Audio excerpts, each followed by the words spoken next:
Et on va revenir sur ces actualités avec vous. Bonjour Christian Cambon. Bonjour. Merci d'être notre invité, sénateur LR du Val-de-Marne. Vous êtes l'envoyé spécial du président du Sénat pour les relations internationales et on va bien sûr revenir avec vous sur cette reconnaissance de la Palestine par la France et on va regarder justement les unes de la presse régionale. On en a sélectionné 3. La une de La Voix du Nord. Le temps est venu d'arrêter la guerre. Les mots prononcés hier soir par Emmanuel Macron à la tribune de l'ONU en reconnaissant la Palestine. La deuxième une, autre sujet, c'est celle de l'Ardennais. Collège sans portable, c'est pas gagné. Alors qu'ils devaient être au fond d'un casier en arrivant et repris seulement à la sortie, les portables sont toujours dans les sacs des collégiens. Et dans les Ardennes, on déplore un manque de moyens. La dernière une, c'est celle de Ouest France. Quand le climat déréglé accentue les inondations, les fortes pluies ont provoqué des inondations dans les Côtes-d'Armor où elles ont fait un mort. En cause notamment le dérèglement du cycle de l'eau, l'un des effets du changement climatique. Quelle une choisissez-vous ? Bon, la première parce que l'événement est suffisamment important pour qu'on le souligne et La Voix du Nord reprend cet aphorisme le temps est venu d'arrêter la guerre. Un bon discours, un grand discours avec beaucoup d'esprit de conviction et qui reprend en quelque sorte la position qui a toujours été celle de la France, c'est-à-dire 2 étapes pour parvenir à la paix. Simplement, je crois que cette reconnaissance officielle est une pierre supplémentaire. Maintenant, est-ce que cette décision va aider à construire la paix dans un moment où plus que jamais les hostilités déchirent ce pays, cette région, avec des drames humanitaires épouvantables, notamment à Gaza? Ça, c'est une autre question. C'est un défi qui va être très difficile à relever. Ça a toujours été la position de la France, la solution à 2 États, mais la France n'est jamais allée jusqu'à reconnaître l'État de Palestine. Hier soir, Emmanuel Macron a dit qu'il fallait agir vite. Le temps de la paix est venu, car nous sommes à quelques instants de ne plus pouvoir le saisir. Il a raison ? Je pense que sur ce point, il a raison, même si effectivement la temporalité de cette décision peut poser problème, parce que dans cette séquence forte qu'évidemment, je crois, plus de 15 millions de Français ont regardé, ce qui fait que c'est un sujet qui nous interpelle tous, il y avait une séquence terrible, c'était les sièges vides d'Israël. Israël ne siégeait pas hier pour entendre ce discours, pas plus que les États-Unis. Or, ce sont les 2 acteurs essentiels de ce drame. Et pour faire la paix, il faut être 2. Or, d'un côté, on a le Hamas, qui est une organisation identifiée dans le monde entier comme une organisation terroriste qui veut non pas la paix, mais la destruction d'Israël. Et je ne crois pas que le Hamas veuille la reconnaissance d'Israël. Et par ailleurs, Israël, dont le gouvernement actuel et son chef, M. Netanyahou, vient de redire de manière claire, je crois il y a 48 heures, il n'y aura pas d'État palestinien. Mais est-ce que du coup, pour Emmanuel Macron, vous dites qu'il a eu raison de le faire maintenant ? Ou est-ce que vous dites que ce n'était pas le moment ? J'aurais préféré, je dois dire, qu'il reste sur sa déclaration du mois de mai où il posait 4 conditions qui nous semblaient absolument essentielles et dans l'ordre et en tout premier, la libération des otages. Ça a été ses premiers mots d'ailleurs hier. Voilà. Il s'est adressé en tout premier aux otages. Il s'est adressé aux otages. Le temps est venu de libérer les otages. Et aux familles, car c'est absolument effroyable. Il reste, je crois, 45 ou 48 otages, dont une vingtaine sont vraisemblablement en vie et d'autres sont décédés. C'est une souffrance effroyable pour les familles. Tout le monde peut le comprendre. Et je pense qu'il n'y a pas de début du commencement d'une avancée si ce problème est réglé. Et je dois dire que par rapport à la position du président de la République qui, dans son discours, dit « cessez-le-feu, puis libération des otages », non, libération des otages qui peut entraîner le cessez-le-feu. Je ne crois pas au dispositif inverse. Donc il faut la libération des otages, il faut effectivement l'éradication du Hamas, qui est une organisation terroriste, il faut un peu plus de démocratie dans le fonctionnement de l'autorité palestinienne qui n'a jamais connu d'élection depuis près de 20 ans, qui a un chef d'un certain âge et qui a aussi tout autour de lui un milieu assez corrompu, ce qui est identifié par de très nombreuses organisations internationales. Et il faut surtout, d'une manière claire, et ça le président l'a dit, la reconnaissance de l'État d'Israël dans ses frontières sécurisées et la reconnaissance d'un État palestinien. Je pense que cette position, qui est la position française et qui est du reste a entraîné. C'est plutôt un bon aspect de la déclaration du président de la République. Ça a été un bon coup diplomatique, disons les choses. Et la France... Il a réussi son pari diplomatiquement? Oui, sur ce plan-là, 10 grands pays, la Grande-Bretagne, l'Australie, la Belgique, le Canada, c'est quand même... L'espace d'un instant, on a revu la France un petit peu au mieux de sa forme dans les instances internationales. Ça faisait assez longtemps que nous n'avions pas vécu ce moment. Ceci posé, cela pose des problèmes, y compris dans la communauté française et dans la communauté juive. Et je dois dire que le calendrier... Qui craint que ça renforce le Hamas. Voilà. Et puis d'abord, le calendrier n'était pas très favorable. Est-ce que vous justifiez ces craintes? Oui, les craintes sont tout à fait justifiées. Les craintes sont tout à fait justifiées parce que d'abord, il peut y avoir, de la part du Hamas, il peut prendre ça comme une reconnaissance, alors que le président de la République dit le contraire. Mais vous savez bien que les interprétations peuvent être évidemment différentes. Il y aura peut-être aussi des sanctions de la part d'Israël et il va y avoir une franche hostilité de la part du président américain qui va se prononcer ce soir et qui, à mon sens, ne va pas complimenter la France dans cette attitude. Rien ne justifie plus la poursuite de la guerre à Gaza. C'est ce qu'a dit hier soir Emmanuel Macron. Alors y a-t-il une responsabilité politique dans cette situation à Gaza, Audrey? C'est en tout cas ce qu'affirme Dominique de Villepin-Oriane, l'ex-premier ministre, et c'est l'invité du 20h de France 2 hier soir. Et d'après lui, les responsables politiques du monde entier doivent en faire plus. Écoutez. Tous les responsables publics, français, européens, pays arabes, pays internationaux, ont une responsabilité dans ce qui se passe aujourd'hui. Est-ce que nous faisons tout ce que nous pourrions faire? Non. Nous avons des outils pour faire pression aujourd'hui sur le gouvernement israélien, en particulier l'accord d'association entre l'Union européenne et Israël. Il ne s'agit pas de punir le peuple israélien. Il s'agit de faire pression sur un gouvernement qui aujourd'hui agit en forcené. Dominique de Villepin. Monsieur de Villepin a depuis quelque temps l'habitude de donner des leçons à la France entière. Il peut du reste en donner lui-même. Je crois qu'il a été Premier ministre. Et donc, il serait utile qu'il nous rappelle les initiatives que lui-même a pu prendre dans ces moments-là, puisqu'il accuse tout le monde, mais donc il est directement concerné par ses propos. Je crois que dans ces moments-là, il faut se garder des déclarations belliqueuses, des accusations et des menaces. Je pense qu'effectivement, la diplomatie, d'abord, est une diplomatie efficace est une diplomatie discrète. Bon, il y a des moments forts, il y a la déclaration aux Nations Unies, mais on voit bien que cette déclaration ne règle rien. Elle n'ouvre pas véritablement de perspectives concrètes puisque les principaux belligérants refusent cette solution pour des raisons opposées, mais il la refuse. Et donc, sans les États-Unis, dont le président de la République a peu parlé et qui n'était pas présent à la séance, l'avenir ne s'élargit pas et ne s'épanouit pas. En revanche, on peut penser qu'effectivement, le fait que la France ait franchi concrètement ce pas, encore une fois en illustrant une position qui, depuis le général de Gaulle, a toujours été identique. Le président Mitterrand avait fait applaudir l'idée d'un État palestinien. Tous les présidents se sont manifestés, mais encore une fois, il y a des conditions, de mon point de vue, qui ne sont pas remplies pour l'instant. Et donc, il va falloir que les diplomaties s'activent. Et j'ai peut-être un peu moins aimé dans la séquence du président de la République le déroulement immédiat du plan de paix dans lequel, évidemment, la France doit prendre un rôle. Je ne suis pas certain que, en l'état actuel et compte tenu de ce que nous avons dit, notamment de la position des Américains, nous soyons en situation de le faire. Mais... il ne faut pas que le président de la République se serve de cet acte, qui est un acte fort, pour, j'allais dire, tirer un peu la couverture et montrer que tout est déjà prêt, tout est déjà réglé. Rien n'est réglé. Et la force d'interposition, elle est encore loin d'être, ne serait-ce qu'admise et envisagée. Est-ce que vous pensez que le discours d'Emmanuel Macron, il sera suivi des faits? Est-ce que ça va changer quelque chose? Est-ce qu'il y aura la création d'un État palestinien? D'abord, concrètement et juridiquement, ça ne peut rien changer, puisque, comme vous le savez, un pays ne peut être reconnu que par les Nations Unies, par l'Organisation des Nations Unies. Or, cette organisation fonctionne de la manière suivante. Pour qu'un pays soit reconnu et accueilli en tant que tel, quitter son statut d'observateur pour être un pays membre des Nations Unies, il faut un vote, je crois, à la majorité des 3/5 du Conseil de sécurité et l'accord des 5 membres permanents. c'est effectivement un élément fort depuis hier soir que 4 membres du Conseil de sécurité soient favorables à la reconnaissance. La Chine et la Russie depuis longtemps, la Grande-Bretagne depuis avant-hier et la France depuis hier soir.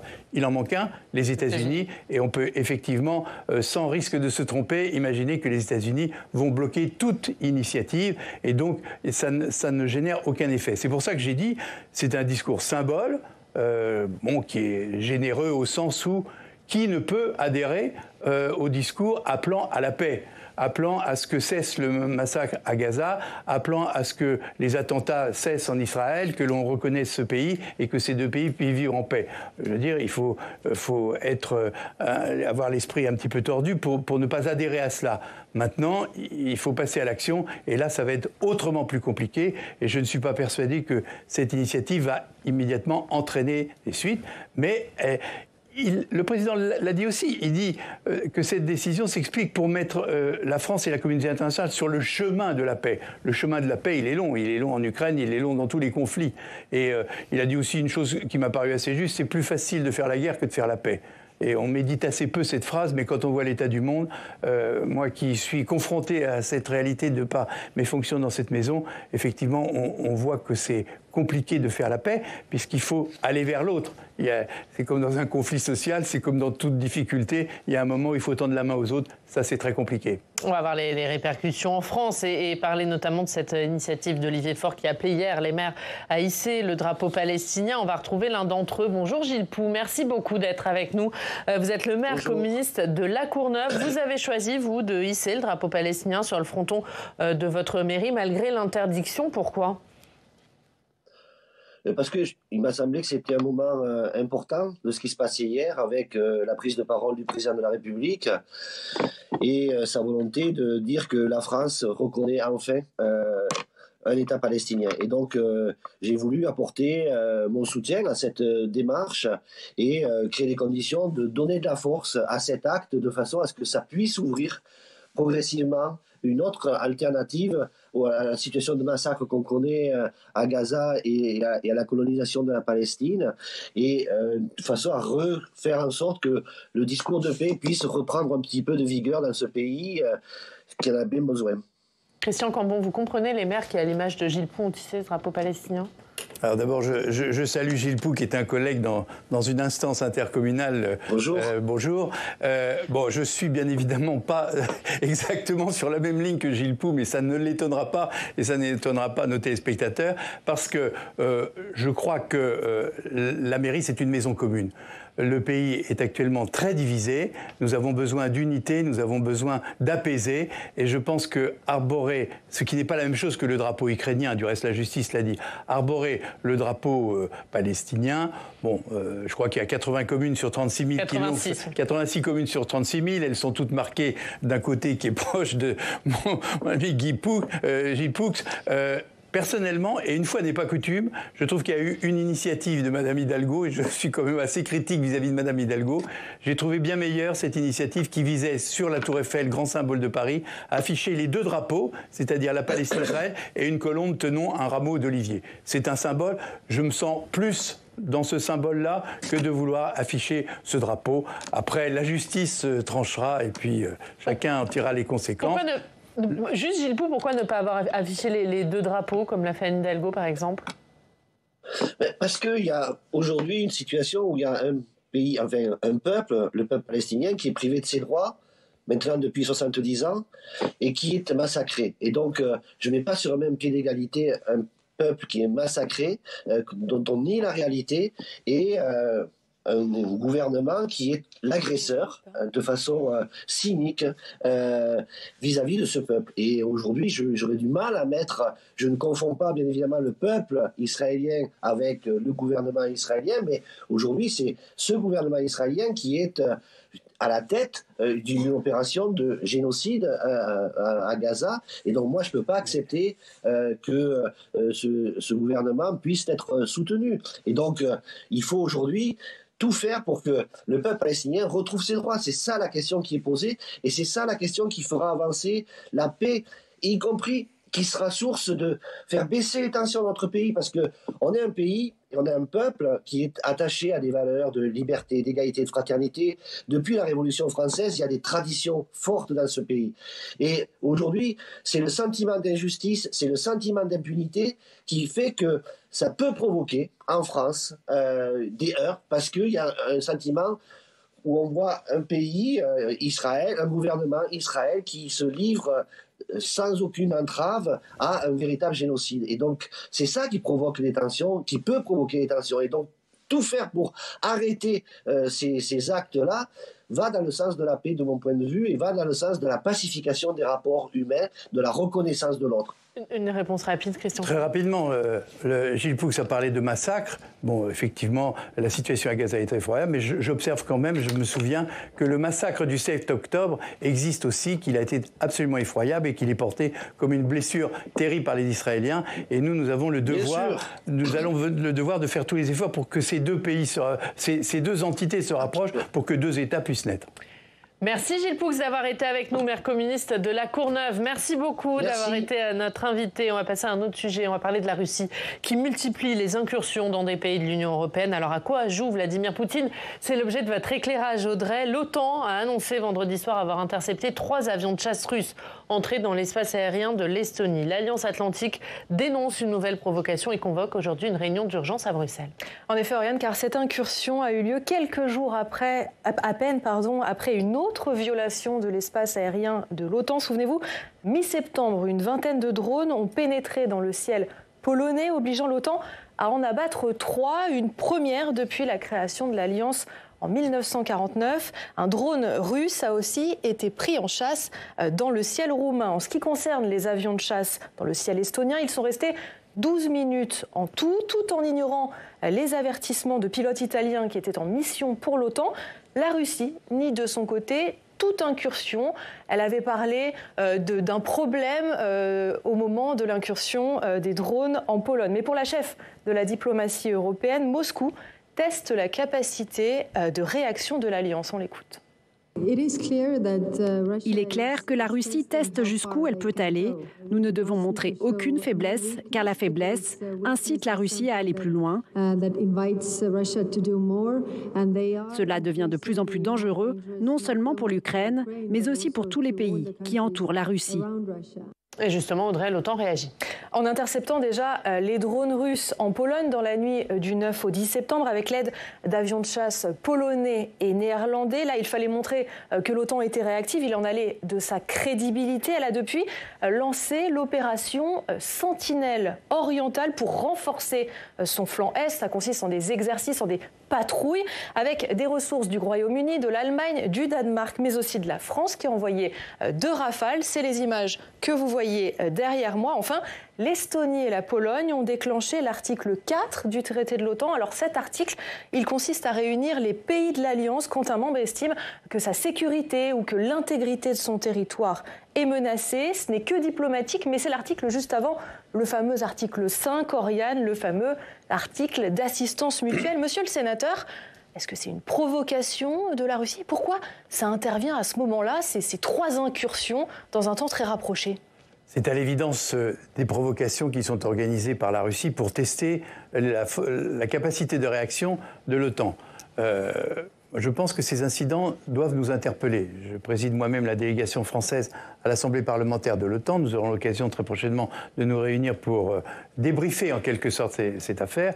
Et je trouve presque que la pénétration des drones très profondément en Pologne et sans doute de manière rectiligne, et sans qu'on ait eu la possibilité de les détruire tous, nous interpelle plus et est beaucoup plus grave que le passage des avions. Alors, bon, les Russes, on n'y croit pas beaucoup, disent non, mais on s'est trompé pendant 12 minutes, se tromper avec les moyens qu'ils ont, c'est quand même assez suspect. Mais je pense que les incidents successifs d'Estonie, de Pologne et de Roumanie visent évidemment à tester nos capacités de résistance. Et elles nous interpellent parce que je ne suis pas certain, au jour d'aujourd'hui, je le dis, que nos capacités de défense soient suffisamment réactives. D'abord, il y a des pays qui n'ont pas de chasse aérienne. C'était le cas de l'Estonie. Ils ne pouvaient pas faire décoller d'avions. Ils n'en ont pas. Et vous savez donc que nous avons des mesures de réassurance. C'est-à-dire qu'à tour de rôle, la France, l'Italie, la Grande-Bretagne prêtent en quelque sorte leurs avions. Nous, tous les jours, je crois que de la base de Saint-Dizier, me semble-t-il, nous avons des Rafales qui partent pour assurer la sécurité au-dessus du territoire polonais. Ça coûte du reste beaucoup d'argent, mais il faut le faire. Et je pense qu'il va falloir que la direction des planifications de l'OTAN s'interroge sur nos capacités de réagir très vite, parce qu'effectivement, un drone en Pologne, pourquoi pas des drones au-dessus de l'Allemagne, et pourquoi pas au-dessus de la France. Enfin, vous voyez, ça pose quand même de véritables difficultés. Alors, ces drones ne sont pas armés, j'espère, bien évidemment, mais il faut véritablement que l'on révise nos plans d'alerte et de réponse immédiate à ces provocations. Et je pense que, comme d'habitude, le président Poutine profite que l'actualité se déplace sur le Moyen-Orient pour tenter une opération avec toujours cette méthode qui est exactement l'inverse de la nôtre. Provocation, négociation. Alors on monte la température, puis après on dit on va arranger les choses. Alors que nous, c'est pas du tout notre système de pensée, mais c'est quand même assez inquiétant. Et cette affaire d'Ukraine ne trouve pas de règlement pour l'instant. Dernière question. Justement sur la capacité de réaction, parce que là, vous en parliez, il y avait une vingtaine de drones, 3 qui ont été abattus avec des avions de chasse. Est-ce qu'il n'y a pas aussi une différence finalement dans la manière de réagir ? Parce que on réagit après des drones qui coûtent peut-être des milliers d'euros, avec des avions de chasse et des missiles qui en coûtent des centaines. C'est bien toute une problématique que nous avons déjà rencontré avant même que ces événements démarrent, puisque je rapportais la loi de programmation militaire, et on a fait en sorte dans cette loi d'essayer de rattraper notre propre retard sur les drones qui n'avaient pas été franchement vus il y a des années et qui devient maintenant une arme absolument décisive du champ de confrontation, puisque un drone, effectivement, on peut s'en procurer un pour 20 000 euros, parfois même moins, et on est obligé de tirer des obus ou des missiles qui doivent coûter 1 million d'euros, ce qui est tout à fait disproportionné. Donc il y a à la fois des recherches nouvelles pour se protéger de ces drones et il y a effectivement un certain nombre de dispositifs dont il faut équiper nos forces aériennes et surtout notre défense aérienne, parce que le drone, qu'il soit peu cher, on l'a vu en Arménie avec des dégâts considérables, ou qu'il soit lourdement chargé, eh bien, représente une donnée nouvelle de la confrontation. Il faut que les pays de l'OTAN, et singulièrement la France, soient à la hauteur. Il faut aller très très vite parce que les dangers se multiplient. On va terminer par l'actualité dans nos régions. On va retrouver Jacques Paquier. Bonjour Jacques, merci d'être avec nous, directeur de la rédaction du journal du Grand Paris. Jacques, on va parler avec vous d'un autre sujet. C'est Sébastien Lecornu qui attend les propositions des élus locaux avant fin octobre sur la décentralisation et la simplification de l'État. Et c'est sur cette question que vous l'interrogez, Christian Cambon. Oui, Monsieur Cambon, vous êtes un spécialiste de l'organisation administrative locale en Île-de-France. Vous avez suivi la naissance de la métropole du Grand Paris au Parlement. Donc, Sébastien Lecornu semble vouloir joindre le geste à la parole. Il a supprimé vendredi, je crois, 7 délégations interministérielles et il veut réformer le fameux millefeuille territorial. Quel serait, monsieur le sénateur, est-ce que première question, est-ce qu'il vous semble qu'il y a là des gisements d'économie dans la superposition des strates? Et si oui, quelles seraient vos propositions ? Bien évidemment, il y a des économies à faire parce que cet empilement de strates administratives sont un facteur de lourdeur, de difficultés financières et rendent d'une manière générale les maires mendiants car une bonne partie de l'argent qui va à toutes ces structures, ils ne l'ont plus dans les caisses de leur ville. Moi, j'ai connu le temps où il y avait 3 strates qui étaient assez simples. Il y avait la ville et ses intercommunalités choisies, c'est-à-dire qu'on travaillait avec des villes voisines avec lesquelles on souhaitait le faire, les grands syndicats intercommunaux en Île-de-France et un peu partout.